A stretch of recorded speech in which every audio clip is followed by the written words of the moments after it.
जय हिंद दोस्तों, मैं कुणाल आपका स्वागत करता हूँ। ये मेरे विश्व इतिहास के सीरीज का 27वां वीडियो है और आज का टॉपिक है बी उपनिवेशीकरण, जिसे इंग्लिश में डीकोलोनाइजेशन कहते हैं। बी उपनिवेशीकरण का अर्थ होता है कि उपनिवेशवादी राष्ट्र अपने गुलाम राष्ट्रों को राजनीतिक अधिकार प्रदान करते हैं तथा इसके माध्यम से वो इन्हें स्वतंत्रता प्रदान करते हैं। यही बी उपनिवेशीकरण कहलाता है। अगर हम लोग बी उपनिवेशीकरण की बात करें तो इसकी शुरुआत प्रथम विश्व युद्ध के पश्चात हो जाती है, किंतु द्वितीय विश्व युद्ध के पश्चात बी उपनिवेशीकरण की प्रक्रिया में बहुत तेज़ी से उछाल आता है। इस क्रम में देखेंगे कि 1945 से लेकर 1960 के बीच में विश्व के बहुत सारे देश आज़ाद होते हैं। इसके पीछे कारणों को ढूंढें तो 1941 में मित्र राष्ट्रों के द्वारा अटलांटिक चार्टर पेश किया गया था। यही अटलांटिक चार्टर उपनिवेशवादी राष्ट्रों के लिए मृत्यु प्रमाण पत्र साबित हुआ। तो आइए थोड़ा सा और डिटेल में देखते हैं बी उपनिवेशीकरण होता क्या है। ठीक है, इसमें देखेंगे कि उपनिवेशवादी राष्ट्र जो भी रहते हैं वो किन किन राष्ट्रों को आज़ादी प्रदान करते हैं। ठीक है, तो आइए देखते हैं बी उपनिवेशीकरण कहलाता क्या है। बी उपनिवेशीकरण जिसे इंग्लिश में डीकोलोनाइजेशन कहते हैं। कहीं कहीं आप लोगों को ZA और SA दोनों देखने को मिलेगा, तो ये अमेरिकन और ब्रिटिश इंग्लिश में फ़र्क के कारण होता है, तो आप लोग ध्यान रखेंगे।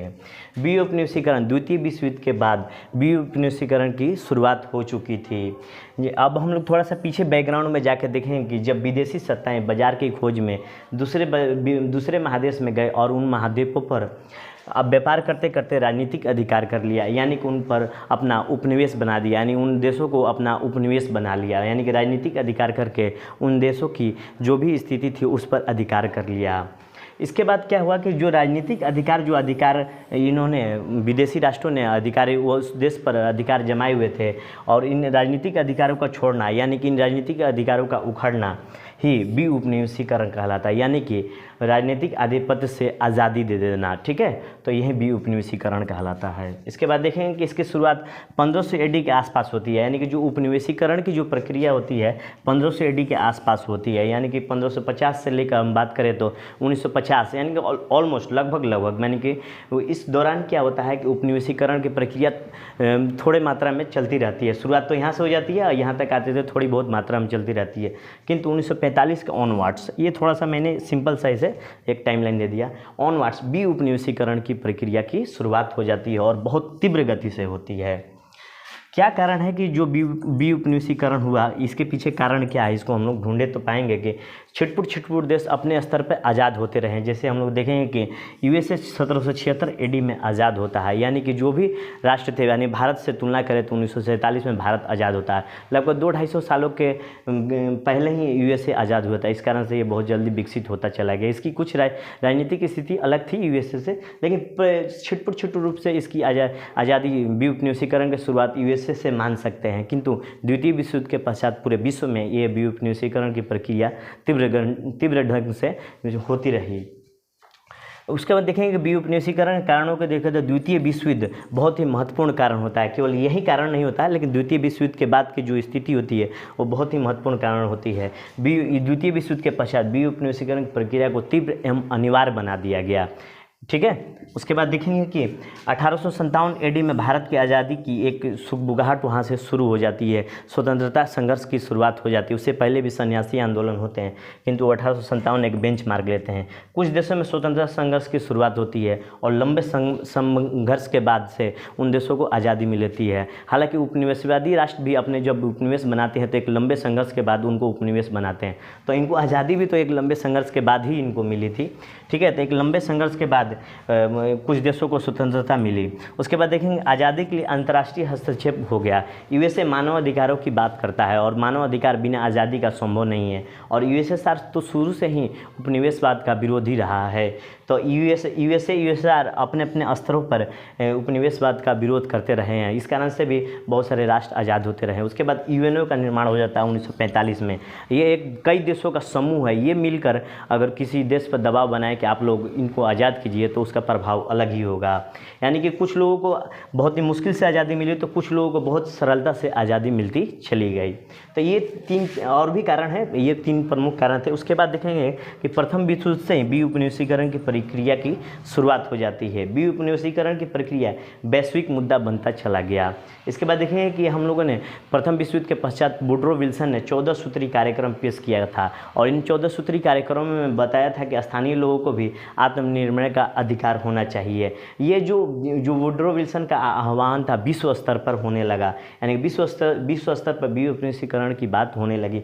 इससे क्या हुआ कि गुलाम राष्ट्रों के लोग जो भी थे वो आंदोलित होने लगे। तो इस क्रम में आप लोग देखेंगे कि प्रथम विश्व युद्ध के बाद से बहुत सारे स्वतंत्रता आंदोलन होने लगे थे। जैसे भारत में भी आप लोग देख लीजिए कि बहुत सारे आंदोलन होने लगे, गांधी जी भी खुद चुके थे इस आंदोलन में।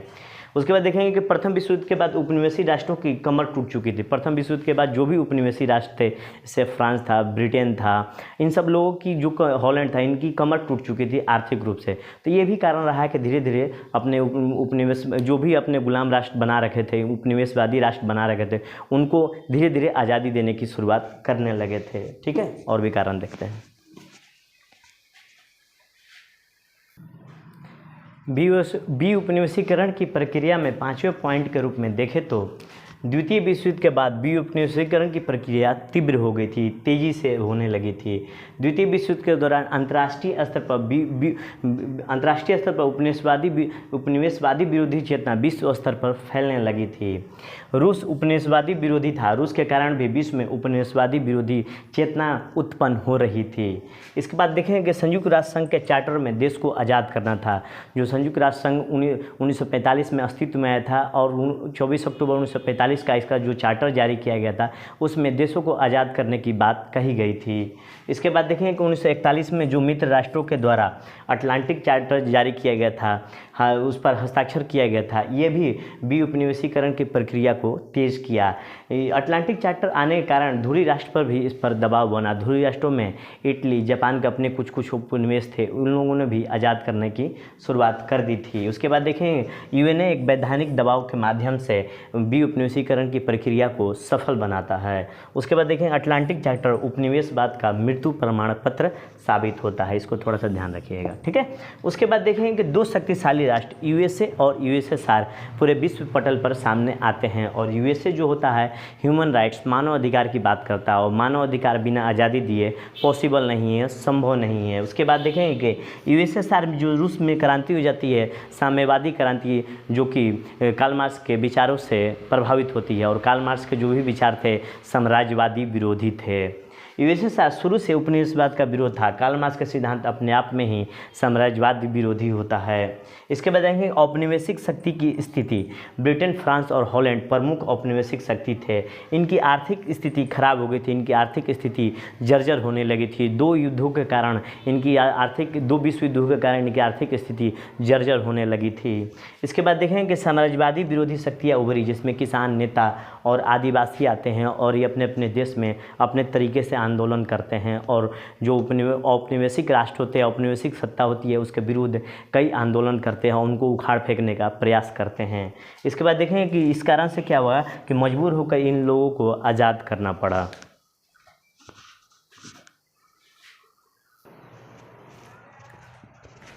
विउपनिवेशीकरण की प्रक्रिया में राष्ट्रवादी विचारधाराएं या नेशनल सेंटिमेंट्स और इस्लामिक विचारधाराएं बहुत ही महत्वपूर्ण योगदान देती है। तो आइए देखते हैं क्या था इनका योगदान। राष्ट्रवादी भावनाएं, नेशनल सेंटिमेंट्स अपने राष्ट्र के प्रति स्वाभिमान का भावना पैदा करता है और स्वाभिमान की भावना पैदा करता है। इस वजह से हम लोग देखेंगे कि ईसाई मिशनरियों का इसमें बहुत बड़ा योगदान होता है। ईसाई मिशनरियाँ विश्व बंधुत्व की बात लेकर चलती है, यानी कि पूरा देश, पूरा विश्व अपना भाई है, इसलिए उसके अंदर राष्ट्रवादी भावनाएँ उत्पन्न होने लगी। उसके बाद देखेंगे 1917 AD के बाद मार्क्सवादी विचारधारा पूरी दुनिया में फैलने लगी। ये अपने आप में साम्राज्यवाद विरोधी थी और जिसके कारण से यूएसएसआर, सोवियत रूस का उभार होता है। उसके बाद देखेंगे 1920 AD में एशिया, अफ्रीका और लैटिन अमेरिका के बाद साम्यवादी दल बने। लैटिन अमेरिका में साम्यवादी दल बने, ठीक है ना, 1920 AD के बाद, ठीक है, साम्यवादी दल बनते हैं। उसके बाद देखेंगे कि यहाँ पर क्रांतिकारी लोग इन विचारों को खूब पसंद करते हैं और क्रांतिकारी लोग इन विचारों को पसंद करके अपने देश को आज़ाद कराना चाहते हैं। इस्लामी विचारधारा मूलतः दो को चुनौती दी, जिसमें पहला था यूरोपीय प्रभुत्व, जहाँ जहाँ यूरोपीय प्रभुत्व है वो समाप्त होनी चाहिए। इस्लामी विचारधारा कहता था कि जहाँ जहाँ यूरोपीय प्रभुत्व है वहाँ समाप्त होनी चाहिए, तथा पश्चिमी साम्राज्यवाद, ये जो इस्लामी विचारधारा थी पश्चिमी साम्राज्यवाद को फैलने नहीं देना चाहती थी।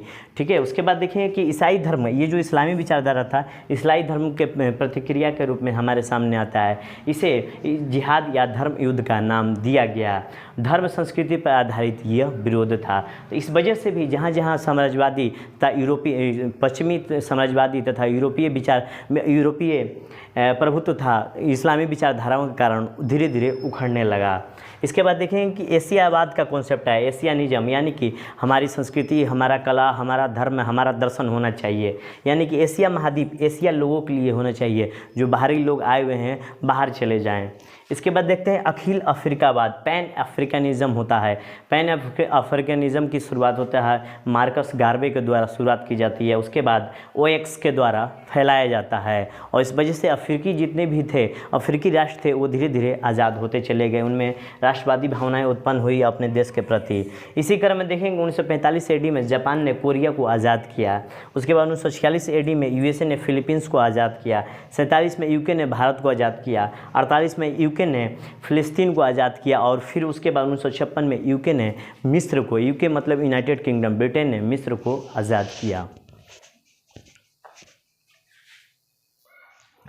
हम लोग देखते हैं कि विउपनिवेशीकरण होता है 1945 से 50 के बीच में तीव्र गति से होता है, यानी कि 1945 से 50 AD तक देश को आज़ादी सघन रूप में यानी कि बहुत तीव्र गति से मिली, और ये प्रक्रिया 1950 से 60 तक जारी रहती है।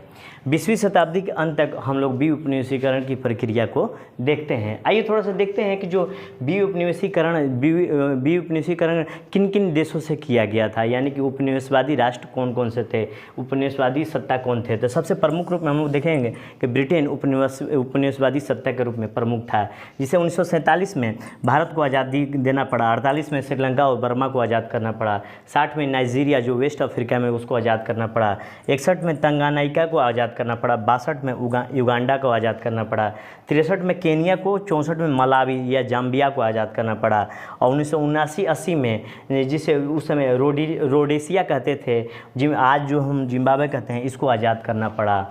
दूसरे रूप में उपनिवेशवादी सत्ता के रूप में फ्रांस को देखते हैं। फ्रांस की नीतियाँ बहुत ही कठोर थी, तुलनात्मक रूप से अधिक हिंसक थी, किंतु जो ब्रिटेन था इसकी नीति और प्रशासन नरम और बेहतर थी फ्रांस के तुलना में।